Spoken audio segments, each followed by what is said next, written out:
dengan doa. Berdoa dimulai. Berdoa selesai.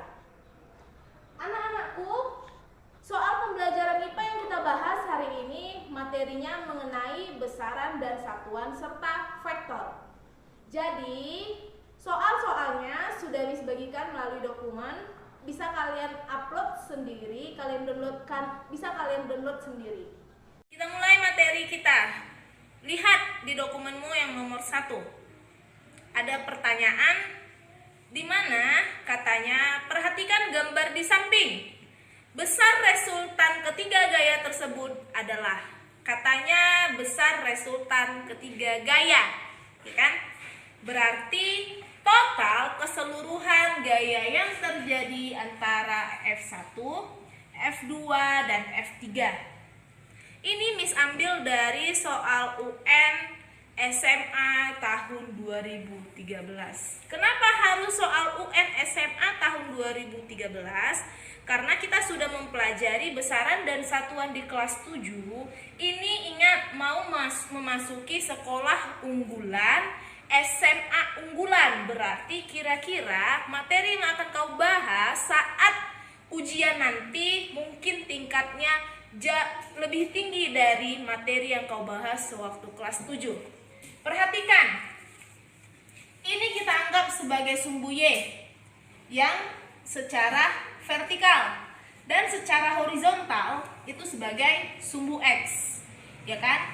Di gambar sudah diketahui nilai F1 adalah sebesar 4 Newton, di mana F1 4 Newton ini posisinya berada di antara sumbu X dan sumbu Y, ya kan? Sejauh dengan kemiringan 30 derajat. Dengan kemiringan 30 derajat. Ya kan? Berarti kalau kayak gitu di sini terhadap sumbu X berapa dan terhadap sumbu Y dia berapa? Itu nanti yang kita bahas. Sedangkan di F2, ya kan, posisinya tepat berada pada sumbu X, ya kan? Tepat berada pada sumbu X. F2 senilai 6 akar 3 Newton. Sedangkan F3 itu berada tepat pada sisi bawah atau bisa dibilang sebagai Y negatif, ya kan? Y negatif dengan nilai 2 Newton. Oke, sampai di sini Miss harap paham. Sekarang kan yang ditanya gaya resultan. Gaya resultan. Kalau di kelas 7 menghitung resultan gaya, dia hanya searah atau berlawanan arah. Tidak memperhatikan antara sumbu X dan sumbu Y. Maka kalau untuk menghitung yang searah atau berlawanan arah, rumus resultan gayanya bisa kita buat F1 tambah F2 tambah F3 tambah seterusnya tambah Fn. Oke. Namun di soal ini dia memperhitungkan antara sumbu Y dan yang namanya sumbu X. Berarti resultan gaya yang terjadi bisa terhadap sumbu X dan bisa terhadap sumbu Y. Maka bisa kita buat bahwasanya gaya resultan sama dengan akar dari gaya jumlah atau sigma gaya sumbu X jika dikuadratkan ditambah sigma gaya sumbu Y jika dikuadratkan.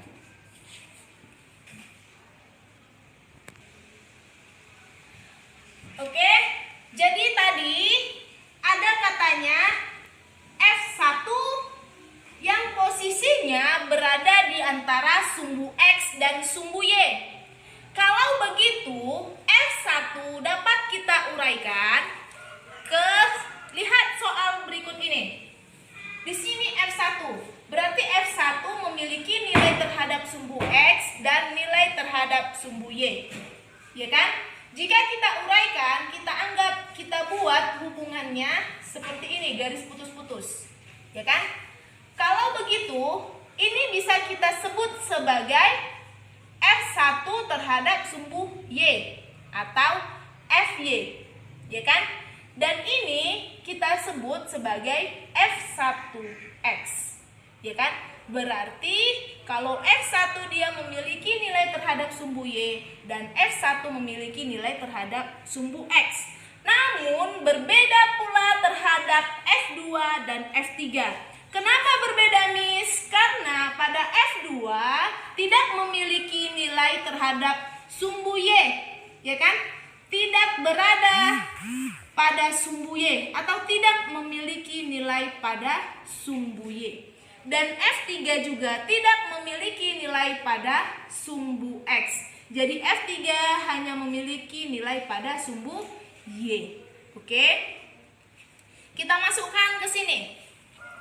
Berarti F1 ini memiliki nilai F1X dan F1Y.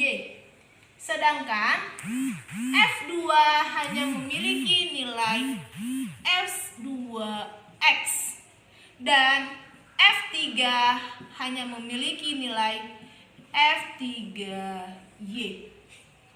Oke? F3Y.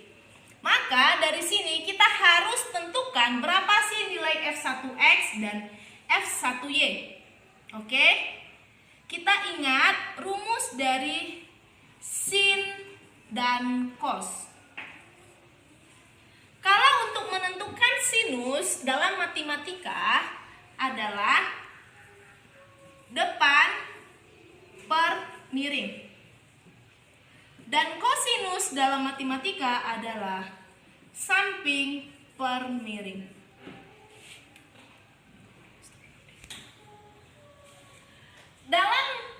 Dalam gaya F1 atau gaya yang pertama, bisa kita lihat di sini F1, jika kita tarik gambar soal, kita pindahkan kemari, kira-kira seperti ini gambarnya.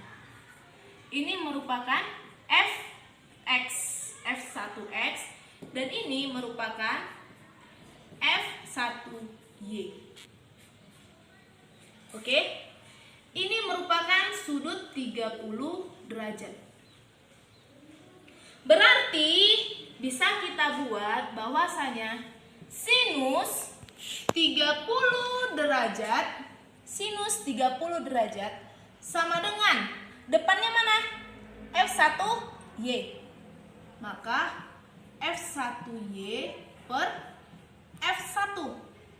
Ya kan? Berarti F1Y sama dengan sin 30. Kita harus ingat nilai-nilai istimewa. Sin 30 itu nilainya adalah setengah dikali F1. F1-nya berapa? 4. Maka setengah kali 4 sama dengan 2 Newton. Oke?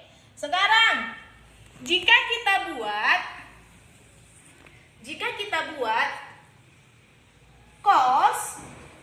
kosinus 30 sama dengan F1X per F1. Ya kan? Kalau sinus kalau udah ketemu dia sinus F1Y, berarti kosinusnya merupakan F1X per F1. Maka F1X itu sama dengan cos 30 derajat dikali F1. Yang artinya kosinus 30 derajat sudut-sudut istimewa itu setengah akar 3 dikali F1-nya sama dengan 4.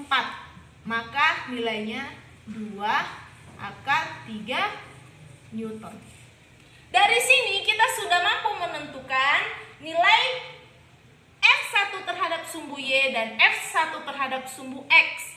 Maka kita akan buat tabel bahwasanya seperti ini. Sumbu gaya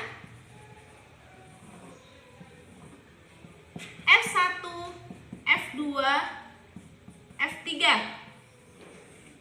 Sekarang F3 pada sumbu X itu kan tidak ada, berarti sama dengan 0. Dan F3 terhadap sumbu Y itu berada pada di bawah.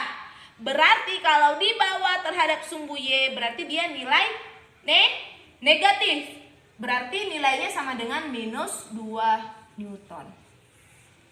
Maka kita harus menjumlahkan antara gaya terhadap sumbu X dan gaya terhadap sumbu Y. Kita tentukan nilai sigma F pada sumbu X itu sama dengan 2 ditambah minus 6 akar 3. 2 akar 3 Newton ditambah minus 6 akar 3 Newton sama dengan minus 4 akar 3 Newton. Sedangkan sigma F terhadap sumbu Y itu sama dengan 2 ditambah minus 2 sama dengan 0. Maka resultan gaya atau FR sama dengan akar dari sigma gaya terhadap sumbu X dikuadratkan ditambah sigma gaya terhadap sumbu Y dikuadratkan. Oke? Dari sini bisa kita tentukan sigma gaya terhadap sumbu X minus 4 akar 3. Kita kuadratkan. Ditambah sigma gaya terhadap sumbu Y 0 kuadrat. Sama dengan akar dari 4 akar 3. Ini kalau kita kuadratkan jadi positif. Ya kan? Kuadrat. Sama dengan kalau akar dikuadratkan, akar akan mati dan bilangan tetap 4 akar 3 Newton. Maka bisa kita pastikan jawabannya adalah C, 4 akar 3 Newton. Oke. Soal nomor 2. Sebuah mikrometer skrup digunakan untuk mengukur diameter logam. Dan hasil pengukuran seperti pada gambar berikut. Lihat gambarnya yang di bawah itu. Kira-kira kalau Miss buat seperti ini gambarnya, mikrometer skrup. Oke? Ini merupakan sama UN 2013. Oke? UN 2013. Hasil pengukurannya sebagai berikut. Ingat, mikrometer skrup merupakan alat ukur panjang. Ini alat ukur panjang.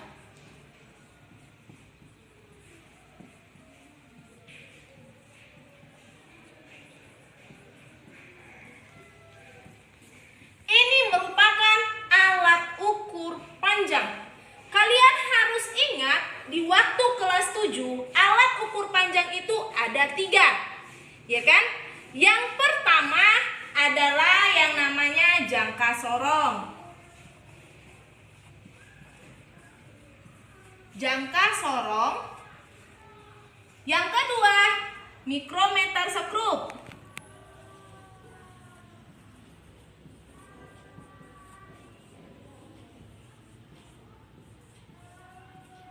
Oke, dan yang terakhir ada yang namanya mistar. Mistar ini atau sering disebut sebagai penggaris atau pada pengukuran kain ini disebut sebagai meteran. Oke, masing-masing ini memiliki yang namanya skala utama atau skala terkecil, ya kan?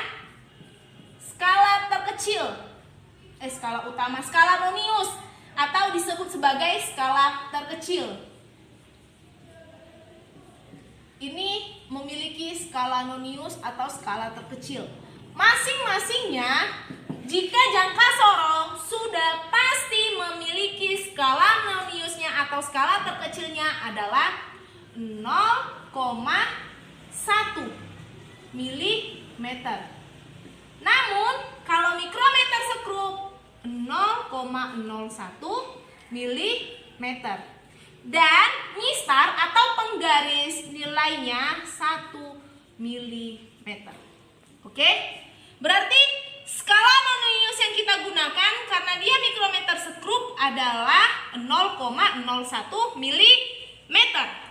Di sini dari soal ini, ya kan? Dari soal ini ada dia yang namanya skala utama atau nilai yang terlihat pada bagian batangnya, ya kan?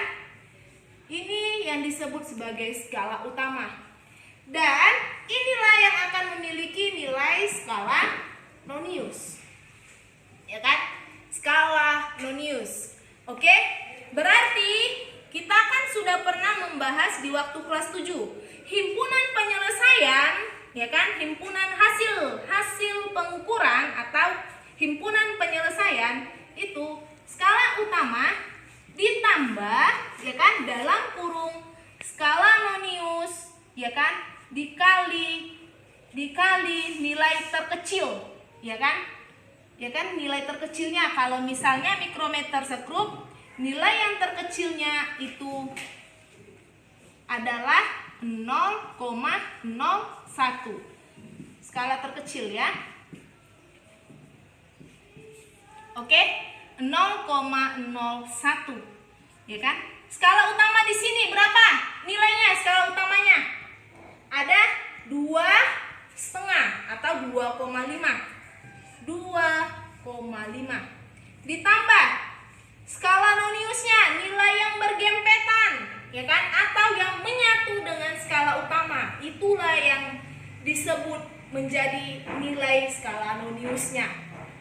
Angka ini 0, 5, 6, 7. Berarti skala Noniusnya 7. Nilai terkecilnya dikali 0,01.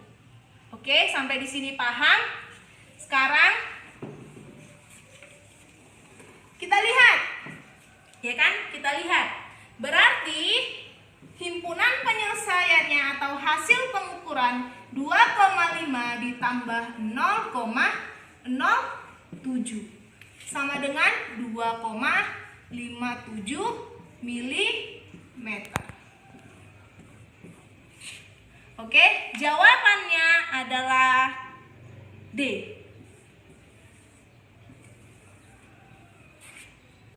Soal nomor 4.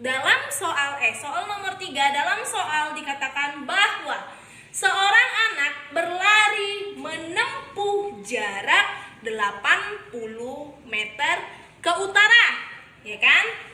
Kemudian belok ke timur sejauh 80 meter dan ke selatan 20 meter. Besar perpindahan yang terjadi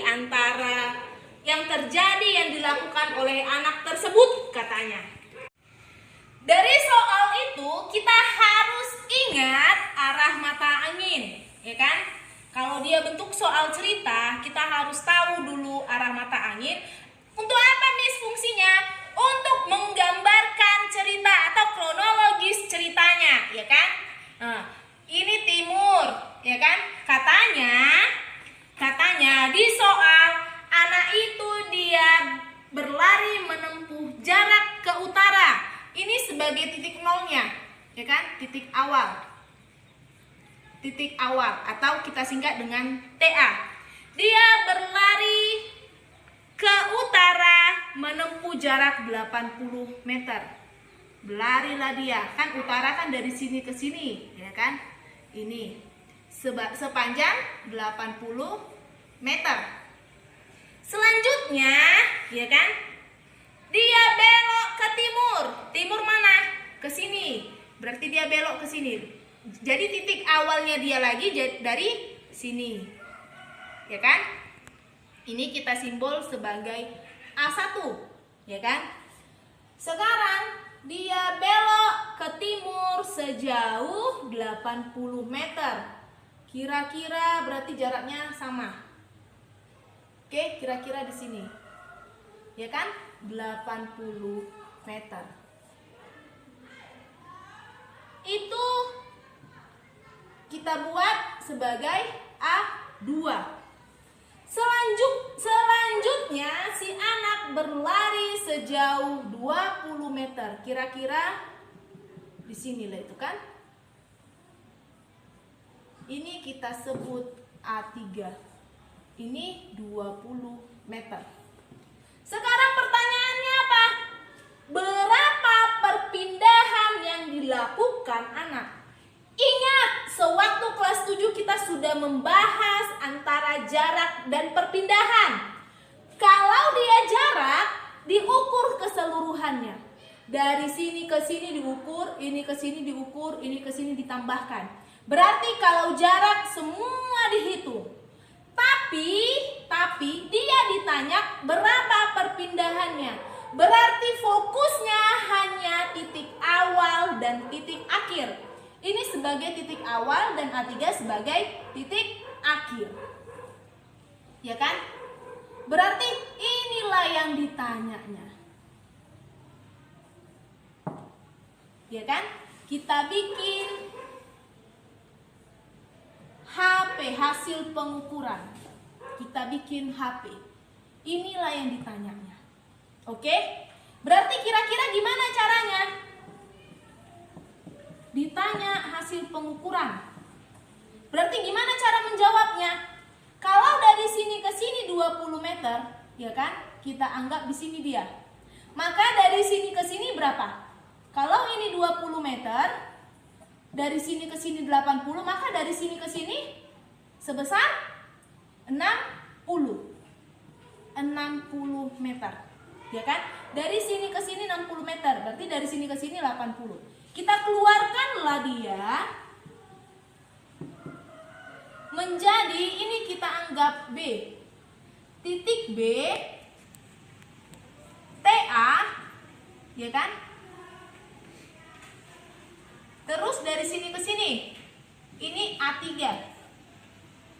Ini 80, ini 60. Berapalah nilai si HP? Sudah bisa kita buat dengan rumus Pitagoras. Kita masuk ke rumus Pitagoras. Maka nilai HP sama dengan akar dari, ya kan, A3B kuadratkan ditambah TAB dikuadratkan. Maka nilainya sama dengan A3B. Nilainya 80. Kita kuadratkan. Ditambah TAB 60 kuadrat. Ya kan? Bisalah kita hitung bahwa 8 kuadrat 64, nolnya ada 2. 6 kuadrat 36, nolnya ada 2.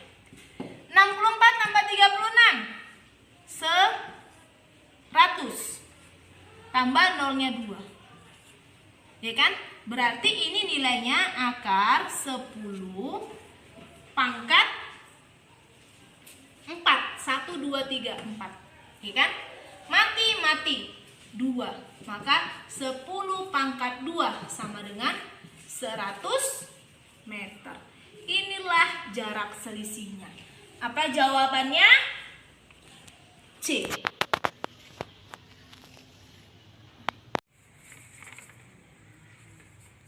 Oke, sekarang kita lihat soal nomor 5, ya kan? Katanya, perhatikan gambar pengukuran panjang balok di bawah ini. Hasil pengukuran yang diperoleh adalah, ini merupakan soal UN tahun 2010. Oke, ini merupakan soal UN tahun 2010. Di soal sudah dibilang berapa panjang baloknya jika menggunakan yang namanya jangka sorong. Itu merupakan gambar jangka sorong, ya kan? Jangka sorong.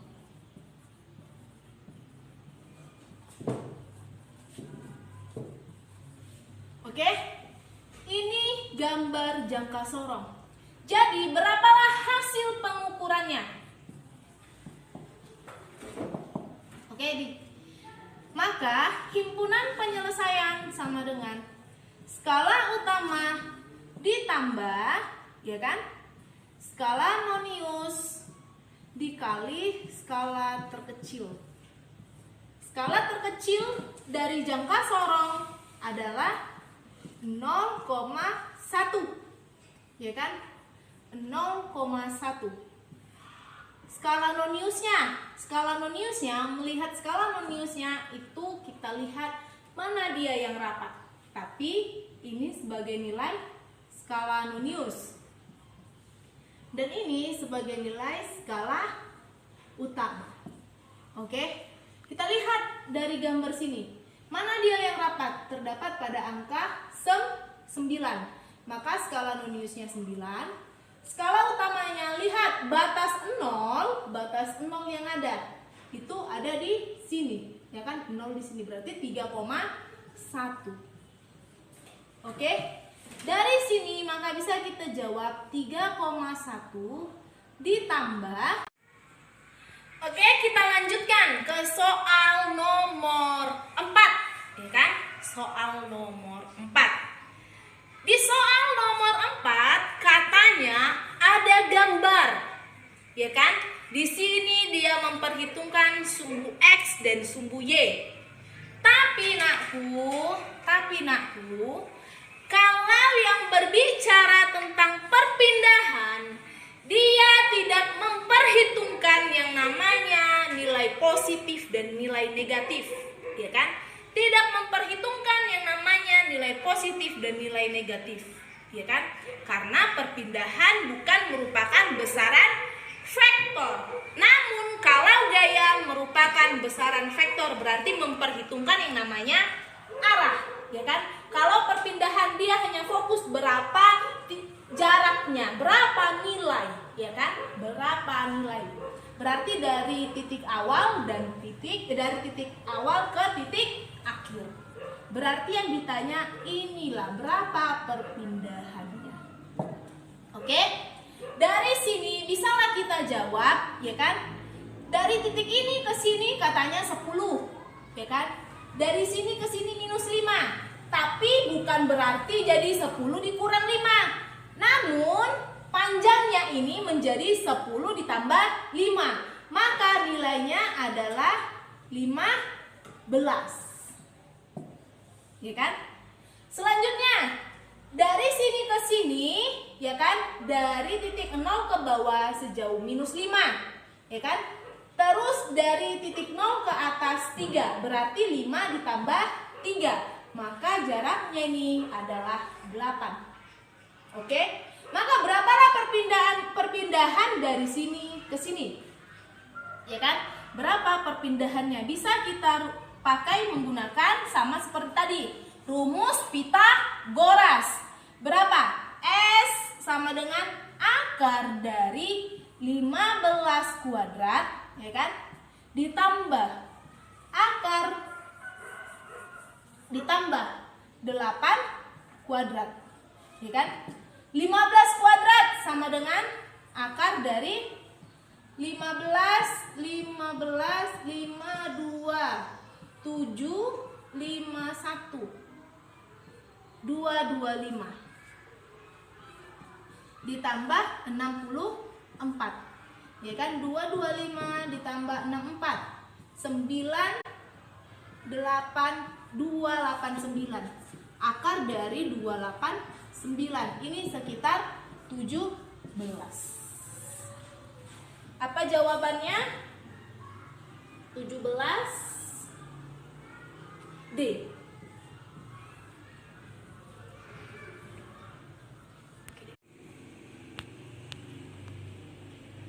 Oke. Di sini tadi kan kita bilang skala terkecil dari jangka sorong adalah 0,1, ya kan? Tapi dalam pilihan dia terdapat satuannya sentimeter, ya kan? Maka skala terkecil dalam sentimeter menjadi 0,01 cm. Tapi kalau dia ke milimeter kita gunakan 0,1 milimeter, ya kan? Di sini. Terus kita lihat mana nilai untuk nilai skala nonius, mana nilai yang bergempetan. ini sebagai skala nonius dan yang di atas sebagai skala utama. Lihat nilai yang bergempetan. Terdapat pada 9, maka 9 dikali 0,01. Sekarang nilai skala utamanya. Lihat angkanya yang batas akhirnya adalah 0, sama dengan 3,1. 3,1 ditambah 9 dikali 0,01 sama dengan 3,1 ditambah 0 kali 0,9. Maka nilainya sama dengan 3,19 cm. Jawabannya adalah D.